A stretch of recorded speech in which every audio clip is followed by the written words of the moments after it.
एक शादीशुदा जोड़ा था। शादी होने के कुछ सालों तक सब कुछ ठीक चल रहा था। वे दोनों बहुत खुश थे।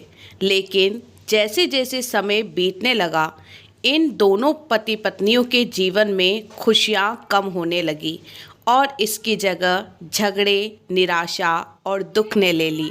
पति पत्नी एक दूसरे से काफ़ी ज़्यादा प्रेम करते थे, इसलिए वे चाहते थे कि उनका जीवन फिर से पहले की तरह खुशियों से भर जाए। दोनों अपना जीवन पहले की तरह बनाने के लिए कोशिश करने लगे, लेकिन उनकी लाख कोशिशों के बावजूद उनका जीवन वैसा नहीं हो पा रहा था जैसा वे चाहते थे। जब ज़्यादा बड़ा बदलाव नहीं नज़र आया तो दोनों ने अपने कुलगुरु के पास जाकर इस समस्या का समाधान पाने का निर्णय लिया। जब वे दोनों अपने कुलगुरु के पास पहुँचे तो उन्हें अपनी समस्या के बारे में विस्तार से बताया।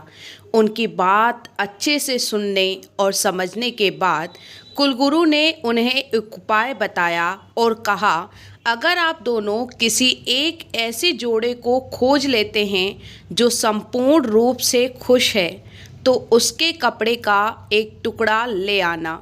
बस उसी दिन से आपका जीवन बदल जाएगा और आपको वैसा ही जीवन मिलेगा जैसा आप चाहते हैं। दोनों पति पत्नी इस उपाय को सुनकर खुश हो गए। उन्हें लगा कि अच्छा है, क्योंकि उन्हें ऐसे जोड़े को तलाश करने में ज़्यादा समय नहीं लगेगा जो पूरी तरह से खुश हो, और साथ ही उन्हें थोड़ा घूमने का भी मौका मिल जाएगा। इस जोड़े ने सोचा कि सबसे ज़्यादा खुशी जोड़ा वही हो सकता है जिनके पास धन धान्य की कमी ना हो। इसलिए उन्होंने सबसे पहले अपने राजा और रानी को मिलकर उनसे पूछना बेहतर समझा कि क्या वे संपूर्ण रूप से खुश हैं या नहीं। दोनों ने किसी तरह राजा और रानी को एक बार उनसे मिलने के लिए राजी कर लिया। जब वे दोनों राजा रानी को मिलने गए तो उनका काफ़ी अच्छे से स्वागत किया गया और खाने पीने को भी अच्छे से अच्छा खाना खिलाया गया। वे दोनों राजा रानी के साथ बैठे, तब मौका देखा कर उन्होंने राजा रानी से पूछ लिया कि क्या वो दोनों अपने जीवन में खुश हैं। राजा रानी दोनों ने कहा, हाँ बिल्कुल, वे दोनों जीवन में खुश हैं। राजा रानी का जवाब सुनकर जोड़े को खुशी हुई, लेकिन फिर उन्होंने आगे बढ़कर पूछा, क्या आप दोनों पूरी तरह से खुश हो? ये सवाल सुनकर राजा रानी के चेहरे पर थोड़ी सी उदासी छा गई। राजा ने कहा, हालांकि भगवान ने हमें जीवन में हर वह वस्तु दी है जिसकी ज़रूरत होती है, या यूँ कहूँ कि ज़रूरत से ज़्यादा ही दी है, लेकिन एक संतान सुख अब तक हमें नसीब नहीं हुआ। राजा का जवाब सुनकर जोड़े को पता चल गया कि वे संपूर्णतः सुखी नहीं हैं।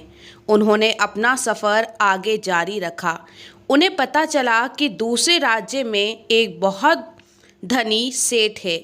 इस सेठ के पास धन दौलत के साथ साथ बाल बच्चे भी थे, इसलिए उन्होंने उनके पास जाकर पता करना चाहा कि क्या वे जीवन में पूर्णतः सुखी हैं। उनके घर एक दो दिन रहने के बाद यही सवाल उनसे पूछने पर सेठ और सेठानी का कहना था कि सब कुछ होते हुए भी वह पूर्ण रूप से सुखी नहीं हैं, क्योंकि उनके 4-5 बच्चों को संभालने में उनका पूरा वक्त चला जाता है और उन्हें अपने जीवन में बाकी सुख भोगने का समय नहीं मिलता।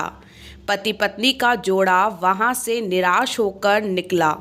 वो अपने जान पहचान और अनजाने कई लोगों से मिले और अंत में उन्हें यही पता चला कि सबके जीवन में कोई ना कोई निराश जरूर है, जिनकी वजह से वो अपने आप को पूर्ण सुखी नहीं मानते। अंत में वे दोनों पति पत्नी एक किसान दंपत्ति से मिले जो दोपहर में खेत में काम करने के बाद खाना खाने के लिए बैठे थे।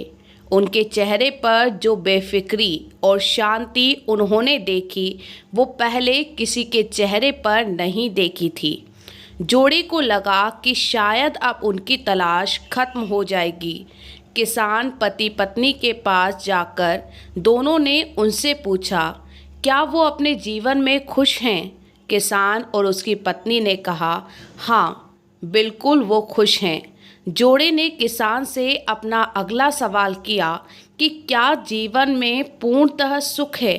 किसान ने मुस्कुराते हुए कहा, हाँ, क्योंकि दुखी होने के लिए उनके पास कोई कारण ही नहीं है। ऐसे ही हर तरह से सुखी दंपत्ति की तलाश कर रहे जोड़े ने जब खुश होकर अपने सफ़र और कारण के बताते हुए किसान से उसके कपड़े का एक टुकड़ा मांगा, तब किसान चिंतित होकर बोला कि अगर उसके पास एक से ज़्यादा कपड़े होते तो वह अपना कपड़ा फाड़कर दे देता। इसका यह मतलब था कि किसान भी पूरी तरह सुखी नहीं था, क्योंकि उसको चिंता थी कि अगर उसका कपड़ा फट गया तो वो क्या पहनेगा। अपनी खोज में पूरी तरह असफल हो चुके पति पत्नी को आखिरकार ये समझ आ गया कि पूर्णतः सुखी और खुश इस संसार में कोई नहीं है। यह हमारे जीवन ही होते हैं जो हमें किसी वस्तु को लेकर सुखी या दुखी, खुश या नाखुश करते हैं। जैसे कि संतान ना होना, किसी के लिए दुख है तो संतान होकर उनकी शरारतें लोगों को दुखी करती हैं। किसी को कम धन होने का दुख है तो किसी को ज़्यादा धन को कोई चुरा ना ले, इसका डर हमेशा दुखी रखता है। इस छोटी सी कहानी से आप निष्कर्ष निकाल सकते हैं कि जीवन में खुश होना या ना होना आपके विचारों पर निर्भर करता है। अगर आप सकारात्मक विचार रखते हैं तो आप हर परिस्थिति में खुश हो सकते हैं। अगर आप नकारात्मक विचारधारा के हैं तो आप दुखी रहेंगे।